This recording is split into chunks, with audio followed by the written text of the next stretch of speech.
Place maintenant au pitch de Léa qui va nous parler d'un projet avec Microsoft.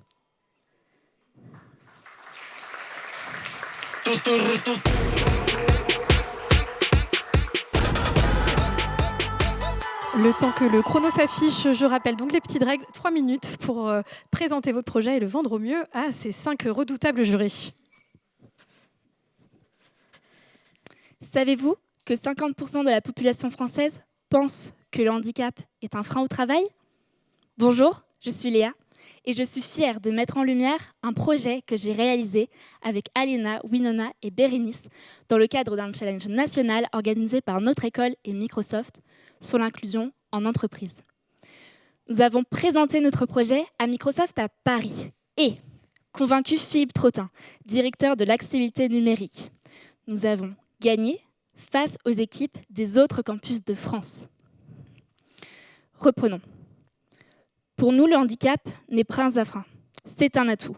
Nous sommes convaincus que les personnes en situation de handicap apportent une réelle valeur ajoutée à leur entreprise. Alors comment convaincre les top managers ? On s'est intéressé à cette cible, on les a étudiés, on a essayé de les comprendre et on en a ressorti 2 insights. Tout d'abord, ce sont des personnes qui ont un besoin de performance. Et elles ont besoin de voir le plus produit avant de le mettre en place dans leurs équipes. Mais ce sont aussi des personnes qui gèrent de l'humain. Et elles ont la responsabilité de faire la juste balance entre l'économie de leur entreprise, mais aussi l'humain qui elles managent. Alors comment concilier ces 2 enjeux ? Pour ça, nous avons créé notre projet « Connecter tous les talents ». Notre stratégie repose sur une approche en 3 temps. Tout d'abord, on va jouer sur l'émotion, captiver avec du storytelling, des vidéos impactantes montrant comment les outils d'accessibilité Microsoft améliorent à la fois la coopération et la productivité. Ensuite, l'expérience, convaincre par la démonstration Microsoft Digital Accessibility Day. Un événement où designers et top managers viendront témoigner des avantages de l'inclusion dans leur entreprise. Et enfin, l'action, convaincre et faciliter le passage en engagement avec un livre blanc, un guide qui regroupe à la fois études, témoignages, mais leviers d'action. Et justement, ce livre blanc, c'est bien plus qu'une promesse. Depuis notre passage à Microsoft à Paris, nous l'avons réalisé. Nous avons mené des interviews avec des experts de l'accessibilité de grandes entreprises, comme L'Oréal et Total Energy. Mais surtout, nous avons créé ce livre blanc pour qu'il soit un référentiel précieux pour les top managers, leur offrant à la fois des insights pratiques, des données et des analyses chiffrées pour leur montrer le poids économique et humain de l'inclusion en entreprise. Le tout avec une mise en page accessible et dynamique.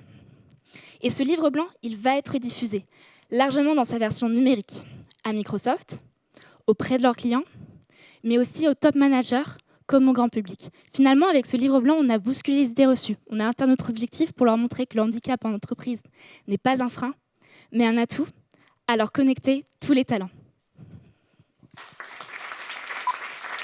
Et j'ai une petite surprise. On est vraiment sur une gestion des timings qui est très impressionnante. C'est bravo Léa pour ce pitch. Aurélie, je ne vais pas vous laisser le temps de lire. Je voudrais une première réaction. Bonjour Léa.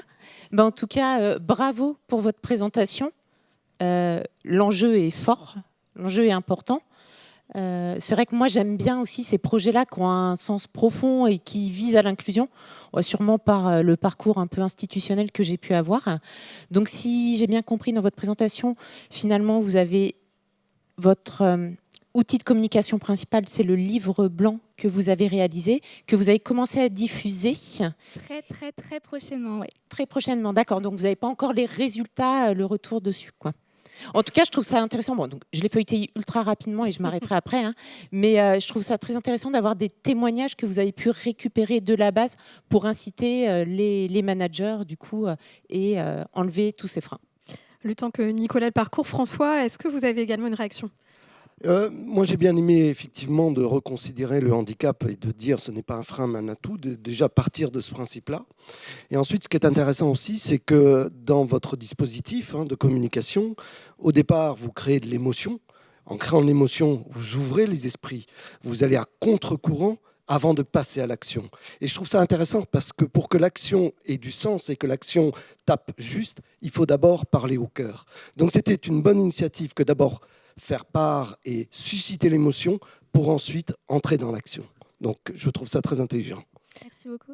Nicolas, peut-être une réaction. Vous êtes celui qui a eu le plus de temps pour toutes les regarder. idées. Ouais, le petit hook au début, c'est hyper malin, mais en fait, ce que j'adore, c'est qu'il y avait un piège un peu là-dedans, quoi. C'est que le sujet, il est profond, il est ambitieux, et ça aurait pu être un peu cheesy et un peu mielleux, et alors que là, en fait, on sent qu'il y a énormément de boulot, et en fait, le travail paye tout le temps. Donc quand on bosse, il y a du contenu. Le contenu, c'est du vrai contenu. J'ai pas tout lu, mais c'est du vrai contenu. Donc c'est énormément de taf. Et quand c'est fait plaisir de voir des gens qui travaillent, quoi. Donc bravo pour ça. Merci beaucoup. C'est sur cette belle parole qu'on va vous remercier, Léa, et on va pouvoir accueillir le prochain porteur de projet.